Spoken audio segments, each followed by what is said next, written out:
Hi, I'm Jen Elworthy. I'm a career and fertility coach, and I sit on the advisory board of the IVF network. I'm absolutely delighted and honoured today to be joined by Zoe Clark-Coates, who is going to introduce herself. Yeah, so thank you for having me on. I'm Zoe Clark-Coates, as you say. I'm the CEO of the Mariposa Trust, which is a global support organisation offering support to anyone who goes through baby loss or fertility issues. I'm also a government advisor. I've been the co-chair and author of the Pregnancy Loss Review on behalf of Number 10, which is a groundbreaking national review into changes that need to be made to support people who go through baby loss. Thank you. And thank you for the work you're doing. As someone who's been through recurrent Mhm. baby loss and miscarriage, it's so good to know that you're kind of spearheading everything to make Mhm. sure that people don't go through the same experiences that me and so many other people have been through. So Yeah, thank you. I think when you're going through it, you just feel like you're the only person in the world, don't you? And Absolutely. what we need to change is that, but we also need to make sure some of the trauma that's connected to loss because of poor support is eradicated. So everybody, wherever they live, gets excellent support at the time they need it. Yeah, you're so right. And I had a lot of trauma, PTSD, anxiety Mm. after my losses that lasted a really, really long time. And I Mm. had a lot of support. Mhm. I had a sort of more supportive, easier ride because of that. But so many people don't. But first off, can you tell us what baby loss, recurrent baby loss is? Yeah, well, I think I'm really keen to include all loss in the term baby loss. Mm, We often hear, well, baby loss or pregnancy loss. And I'm like, it's the same thing. mm, If you have lost a pregnancy, you've lost a baby. So me and us as an organisation with the Mariposa Dress include absolutely everything. So whether you have lost a baby after transfer, after IVF, and you consider yourself pregnant, you've lost a baby in my book. If you lose a baby in early pregnancy or at late pregnancy or at any point, that's all included in baby loss. Recurrent loss is more than one. mm. I'm sort of welling up slightly when you're talking about that because I feel kind of recognised. So I had an ectopic pregnancy, then a miscarriage, another ectopic pregnancy. I had an embryo that didn't implant, and then I decided to donate a frozen embryo to research. Mhm. And almost that last one was a really tricky decision. It took me actually Mhm. 2 years to decide that, and I definitely went through a grieving process. I can Yeah. feel myself welling up a Yeah. little bit. So it's really kind of reassuring to have that recognised that they are all losses. They are absolutely. And I'm so sorry you went through it. Thank And you. I think so many will resonate with your story. The Mhm. fact that all of those are losses, different losses that will have all had a different impact on you at different stages because so much goes into a loss, your life story, Mm. where you are emotionally in your journey. There's just so much that impacts that grief. I myself have lost 5 babies, and each one of those was so completely Mm. different from one another. And I think it's important we talk about that. Yeah, you're right. And I'm so sorry about your losses as Mhm. well. And I think that's a really, really interesting point saying about how different it feels. Mhm. I think I was on the broad spectrum of everything from, you know, hard pain and sharp pain to kind of almost wanting sort of physical pain because the Mhm. emotional pain was so awful, Yeah. right through to just feeling really angry and Mhm. just wanting the next step, just wanting some treatment. Yeah. And yeah, looking back on it, I can see that sort of spectrum of emotion. Yeah, absolutely. And how you are with your partner, how your friends and family support you, Mm, all of these impact as well. If you're completely alone going through it, that's going to be quite a different experience to somebody who has mm, lots of great support wrapped around them, people who can give them that ear when they need it to share their story over and over again to process the trauma and the loss they're going through. So all of these things play a part in one story, and that's why it's important we talk about it. absolutely. So I've touched on some of the feelings that I had, but Mhm. what generally is the emotional impact? What typically would someone experience? Wow, the whole gamut. I don't think there's a limit on it. I Mm, think people go through the terror and fear of will I be a parent? mm, That's a grief connected to baby loss that we don't talk about enough, that they're not necessarily just grieving the baby they've just lost. They're also grieving, will I ever get to raise a child? Will I ever have a child in my home? And the grief that gets brought upon by going through any sort of loss, whether it's you've started the IVF process and it's stopped very abruptly, or whether it's gone all the way through to having that embryo put back within. There's going to be so much grief connected to each of those stages. And I think we don't talk about that enough. We talk about when you walk out of that clinic, hopefully you're pregnant, and that's great. But for many people, they don't even get to that stage. And there's a major amount of grief that is obviously part of that process. And they're grieving, will we ever get to raise a child? But there's also levels of grief with that. Can we afford to try again if this is going to be a costly journey, even financially, where people who aren't experiencing infertility, they might just think, let's try again next month. That might not be an option to another couple or another individual. So all of that will bring about so much grief as well as the loss of a baby.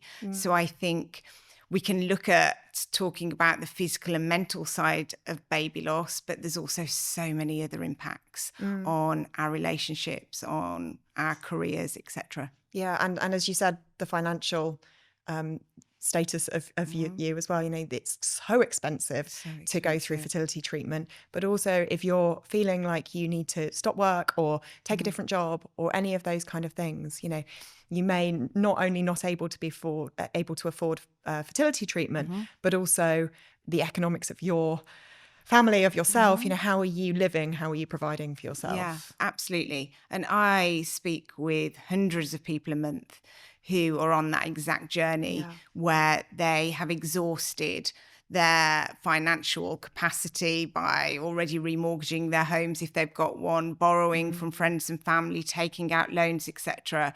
And they're in a position where it's not an option to try again. And they are grieving the losses they've already had often, but also they're grieving what will never be. And I really believe that we talk about loss often in this isolated period of time, that we process it and then we come out the other side. And for some, that is absolutely the case. But for others, this grief will last a lifetime. What they are trying to process lasts a lifetime. One of the things we do as a charity is saying goodbye, remembrance services. And I remember sitting with this one lady who said she'd never been able to bring a baby home. That hadn't been her path, and she grieved that. But she thought at some point she would reach a stage where she would be almost equal with her peers, that their children will have grown up and left, and she will finally be able to sit with people and feel like she's got a lot to add to a conversation. But she said now all of her friends are grandparents, and she's now grieving she'll never have a grandchild. And she didn't ever prepare herself, if she could have even done that, for that situation. She just always focused, one day I'll be the same as my friends, and she's still not. And the grief that she will forever carry and that loss she will forever have to endure is so long lasting and will be with her until she dies. And I really believe as a society, we need to start acknowledging that and not just asking people, are you over it yet? Have you dealt with that yet? Have you found a place of peace? Because for some, they may have done, but for many, this is an ongoing journey, and that landscape is going to forever change in its appearance. One of the things I'm really interested in is parenting after loss, which you obviously have a lot of experience of as well. You know, I'm so lucky I have a nearly 7-year-old son. But parenting after loss is really, really tricky, and pregnancy after loss is really tricky. You know, the anxiety and the fear around it. And you know, for me, I didn't particularly feel happy to be pregnant because I was just so scared. And the sort of the ways in which you think you should be as a parent because you've been through loss and you're so lucky to have this child. But actually, that grief is there, and it's, you know, I don't think it'll ever go, and I'm not sure I want it to go because I think it's an important part of me. But I suppose I always describe it as, you know, if it was sort of in a ball, it's not scratching and denting the outside. It's just sort of every now and again it knocks against the the edges, that I'm Yeah. not feeling that kind of sharp Yeah. pain anymore. And that's a great analogy. And how I would explain it in a therapy situation is initially the loss fills the room. So Mm. it's like, um, to use your analogy of a ball, the ball is huge and there's no space around it. And we constantly are telling people it gets less over time, No. and it doesn't. What actually happens is your grief muscles get stronger and your room gets bigger. And so the ball will always stay that same size, but eventually the room is really big. So you have a much bigger capacity to absorb other things and to deal with other things. But for a time, there's no space. The ball is all you can see, it's all you can feel. It takes up every space. And I think, as you say, it's something you will forever journey. And every bereaved family always want that to be known, because there's a real misconception that having a baby replaces the baby you've lost. And it absolutely doesn't. It's a sibling to those babies that you lost. And no one would ever want to even talk about that being the reality, but yet we're often have it suggested to us that, well, why are you still sad? You've got a child now. I don't understand. How lucky are you? And absolutely, the luck of being able to have a child is certainly not lost on a bereaved family. And so one, that's insulting to even suggest, well, why aren't you like the family aren't? And I've had that said to myself, why are you even focusing on the 5 you've lost when you've got 2 to raise? And to me, that was the ultimate slap in the face, because no one could be more grateful than the children you have got to get to raise after going through loss. So even to have that suggested is beyond insulting. But also, I think it's insulting to the children you have got to raise, but it's insulting to the children that you've lost. The fact that they are replaceable in some way. All of my children will forever have a place at our table. They will always be my children. And even the thought that they no longer matter because I've got to raise 2 children is insulting and painful. And I think when many families start thinking about trying again, that's their biggest fear. Will people think I've forgotten them? Will people think I'm replacing them?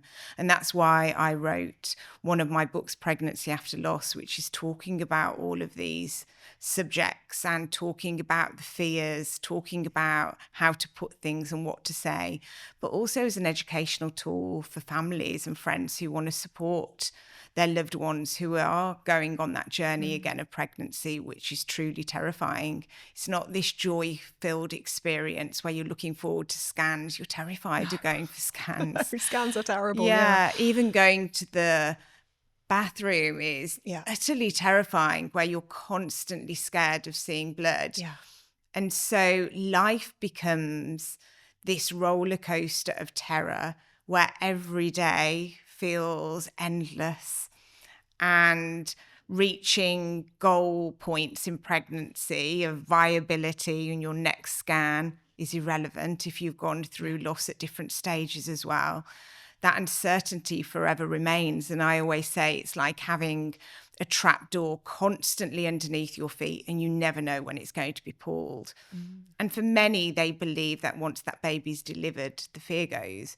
But actually, for many people, it doesn't. Once you've lived with that terror for a long period of time, you know the fragility of life now, and you're terrified of getting bad news again. And for many, they are frightened their children then won't get to stay. I think I felt that my son would heal me. And he hasn't, and he shouldn't, and I'm glad about that, because that is far too much of a burden to put on him. But it was definitely something I thought, and I think I was in that sort of heightened state of terror constantly, and that obviously took that into motherhood as well, which is really, really hard. Yeah, and totally normal. And that doesn't mean people have to live in that constant state of terror.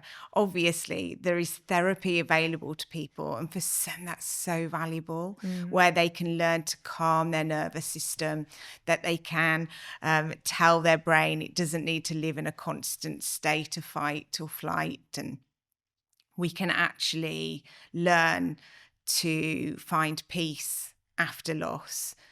But for many, even if they have therapy, this is still something they'll battle with. Hopefully it's something they'll win. For some, they don't feel therapy is right, and that is how they then permanently live. And that's a hard life to navigate.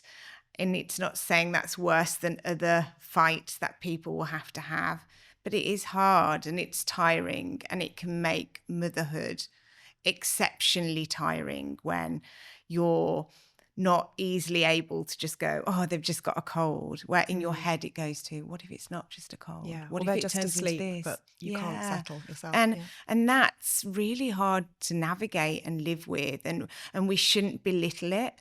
We shouldn't necessarily fear it when we are in pregnancy after loss, that, oh, that's my lot in life, because as I say, therapy can help.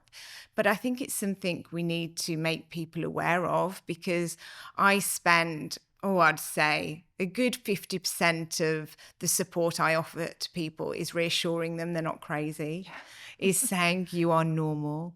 This is not something that you're slowly going mad, slowly unraveling. This is something that the majority of people experience. This is normal. You don't have to live like that. There are ways to get help or to help yourself. But as I say, for some, they can get all the help and it still remains. And we need to be reassuring people that this is a consequence of loss that many people will endure, and they're not mad. Yeah, absolutely. My therapist said to me when I was talking about how I was feeling and that I felt that I should just be able to manage it, she said, this is an appropriate response to what you've been through. And then she said to me 5 years later, when I'm still struggling with it, it hasn't been long. No. You shouldn't be over this by now. Yeah. And that just felt amazing for someone to say, 5 years, it's still okay to feel those. Because that's going against societal presumption. I always say in England, we get given 6 months usually to get over a loss. And that's not just baby loss, that's any loss. If you have very generous people surrounding you, they will give you up to 12 months. But after a year, generally, society in the UK very much says, why aren't you over it yet? Why aren't you back to your old self yet? In different cultures, that's not necessarily the case. They grieve as a bigger community, where here in the UK, we really encourage people to grieve in isolation. It takes a village to raise a child. It takes a village to grieve a child. It also takes a village to grieve an individual within a family setting. But yet we're told to do it in private, and we praise people for being exceptionally strong. And we go, you did so well today. You didn't cry. And all of these things reinforce that individuals should be grieving in isolation and in private. And if they come out smiling, then they're doing really well. And that's not healthy. Actually, we should be praising the people who give themselves the freedom to cry in public. The people you see walking around a supermarket actually sobbing, they're actually the ones who are doing well, because they're allowing themselves real permission to be whoever they are in the moment they're in. That's healthy. What's not healthy is telling people that you should be crying in private and coming out when you're doing better. If there's any family or friends watching who want to better support someone in their lives going through this, what advice can you give them? Be authentic in what you feel you can empathize with. I think we shouldn't be telling people we get it if we don't get it. We can't compare one loss to another. I could have lost a baby at 12 weeks and you could have lost a baby at 12 weeks. And our story is so completely different because of what we've experienced, what we've journeyed in our life. Our family situation could be totally different. So I think I'm very reluctant to ever say I know what you're going through, even given the fact that I'm a trained grief specialist. I have gone through 5 losses. My journey is still going to be very different to everybody else's. So I will empathize and I'll say I've been where you have been, to the depths of the grief, but I won't say my story is the same as your story. So I think we need to be really careful in what we say to people. I think we shouldn't try and make everything neat. which again, I think is a very British thing. We want to search for the bright side. We want to look on the positive whenever possible, which is a great skill. It's a great thing that we as British people do, apart from when it comes to things like loss, where it can belittle someone's experience. Where, for instance, if we just look at the comment that you'd get having had a child after going through loss, isn't it great? At least you've been able to have a child. That's true. It's absolutely amazing that you've gone on to be able to have a child. That's amazing. But even by raising that, it minimizes somebody's experience and says, look how lucky you are compared to somebody who hasn't been able to do that. And so instantly you're bringing shame into the equation, where someone's going to feel, okay, I shouldn't be talking about this because the lady over the street has never been able to conceive a child. And so you instantly rob that person of permission to express their journey, their story. And how we help people through trauma is by giving them permission to keep telling their story over and over again. It's how the brain deals with complex issues, is by keeping on speaking about it. And eventually the brain goes, okay, I wish it hadn't happened, but I can accept that it has, however painful it is. And if we bring shame into the equation, we stop people from being able to talk about their story. So what you're doing is you're asking them to climb into a box and you're shutting it and saying you need to stay in that place of pain. So we need to be really careful not to make things neat, not to minimize somebody's story by trying to make them look on the bright side. And by being comfortable with silence and by being comfortable with not being able to make people feel better. That's really hard and that's really draining, to sit with a person in raw agony in a place of absolute destitution because they've just heard the worst news in the world, and to see them sobbing on the floor, often wanting to die, is a very, very hard place to be in. So I will never minimize the cost of supporting people. That comes at a cost to sit with a person that broken, but it's also a beautiful thing to do. It's pure love, isn't it? It's pure love, and the grieving process is a sacred experience. So to be invited into somebody's space to sit with them and to sit with that discomfort of acknowledging I can't make them better. That hurts, it's painful, it comes at a cost to that individual, but it's such a beautiful gift. And the reward from doing that, from seeing that person survive the unimaginable, is such an amazing thing. And that discomfort you've sat in by sitting and just holding the tissues, you'll be rewarded for. But we're often afraid of seeing pain that close and personal. And part of that is, again, a societal thing, that we don't allow children to be part of the grieving process in the British culture. We say that children shouldn't go to funerals. They're not ready for that. They shouldn't see the dead. That would be traumatizing for them. And where other communities welcome children to be part of the grieving process because they see it as the nature of life, of birth and death. They're all interconnected.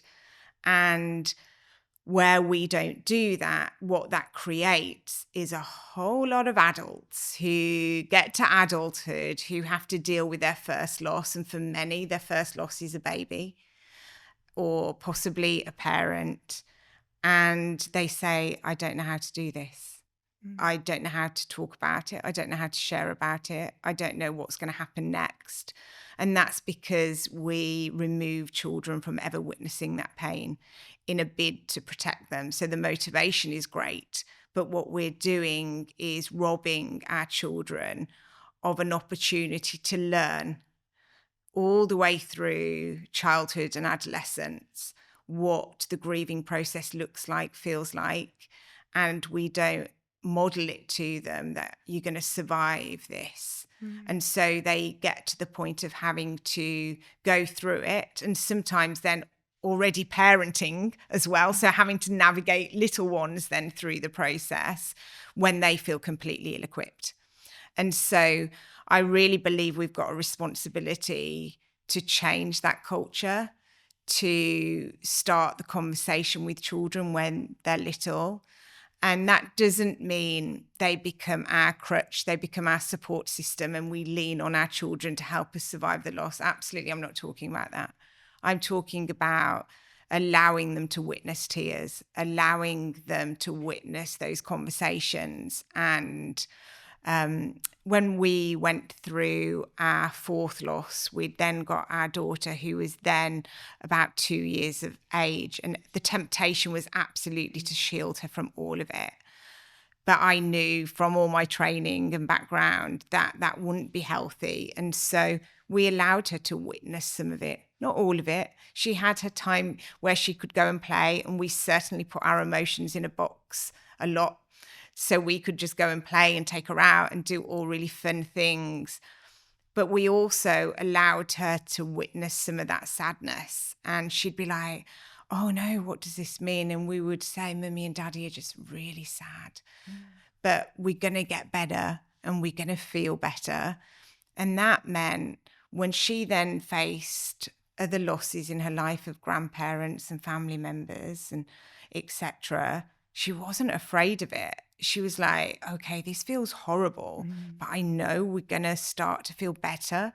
And she wasn't afraid of it at all. And honestly, my two daughters are so unbelievably empathetic and not fearful of all these subjects because they've witnessed them and they've learned to navigate them. And that can be quite scary when people don't have that understanding. I totally get that. And so people shouldn't feel bad if they have shielded their children, because it's never too late to allow our children to be educated on this subject and to talk about what death means and to use the right language. We've got a video actually on the Saying Goodbye website for children, which explains baby loss to them in child-focused language, but real language. We don't use the term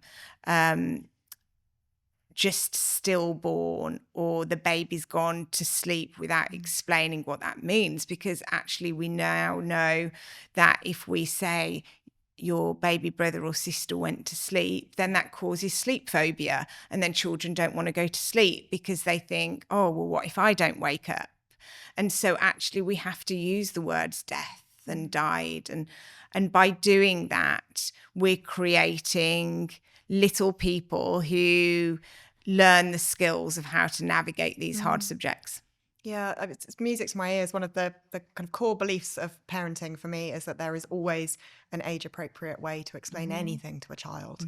And my son very much knows about mine and my husband's fertility journey and experience as well. And I think that really comes down to grief. If I can kind of compare his way of dealing with grief with our support, for his grandmother a couple of years ago, I can see that involving him in that process, allowing him to come to the party after the funeral, and celebrate the love that they had has really helped him get through that. One of the things I wanted to ask you, we've talked about the sort of societal pressures and expectations and shame around grief. But what about us biologically? How are we set up to grieve? Yeah, well, we're wired to do it.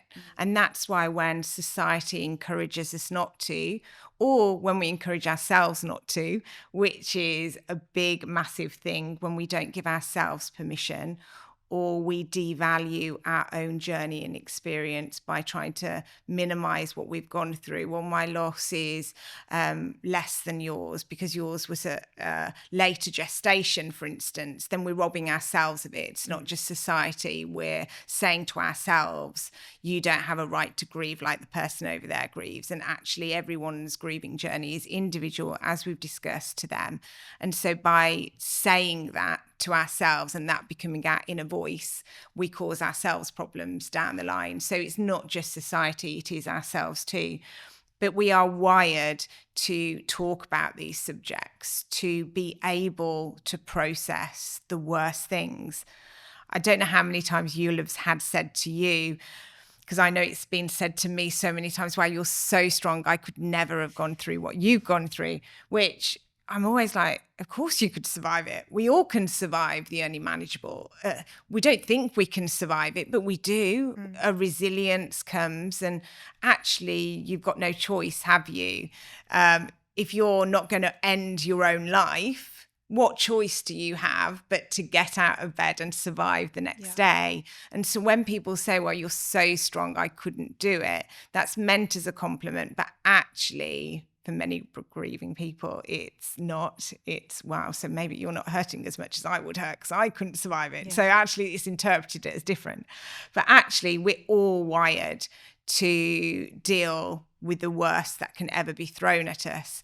But we can only do that by following a grieving process. And the first step to that is by talking, is by that conversation. That might be with a therapist, but it might just be with our partner. It might be with a family member. It could be with a charity, such as Saying Goodbye. We have befrienders there 24 hours a day waiting to talk with people, because conversation is absolutely essential to processing trauma. Then the other thing is allowing yourself to cry. So one of the amazing things about us as humans is tears of grief are different to tears of joy. So they contain chemicals and they contain hormones. And so when we don't allow ourselves to cry, that has a knock-on effect. So there's a famous saying that says, if you don't allow the tears to fall, your internal organs will weep instead.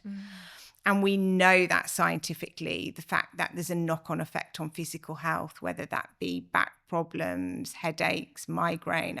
There's a whole host of physical things, secondary infertility. There's many things that can happen because we don't allow ourselves to grieve. And so it's really important that we allow ourselves to cry. The other beautiful things about tears of grief is they cling to the face for longer than other tears. So they roll slower down the face because they're meant to be witnessed. Why they're meant to be witnessed? Because it's meant to show others that we're in pain. And so we can rally together and support one another. So when we banish people to cry in private, what we're saying is, I'm not going to be there to help you heal. And so that's why it's really important to give people permission to show up, to talk, to cry, and that we give ourselves permission to do that and we don't feel shame in it. I remember one of our most painful Christmases where we just lost our second daughter. And we said to the family, we're not going to come for Christmas because we're going to ruin your Christmases. No one wants anyone crying into their turkey. And the family were like, no, please, Cam, just come and cry. We'll cry with you. And that's all we needed to hear. And so we did. We sat around the table and we all cried and we all sobbed. And everyone's pain was able to be processed and shared. And that was such a gift. And we all have that gift to give someone. It might not be a family member, it might be a friend, it might be a neighbor. But that's how we help people grieve well. There's no magic equation here. It's about permission, giving ourselves permission, giving our people, giving our tribe permission, giving our colleagues permission to show up however they're feeling, and not complimenting them when they've not cried, which is really, really challenging for many people. And they go, wow, you did great today at work.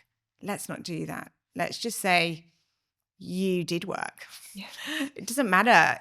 You don't need to put a tick and grade people on their grieving process, because that also brings about shame when they've spent the day laughing.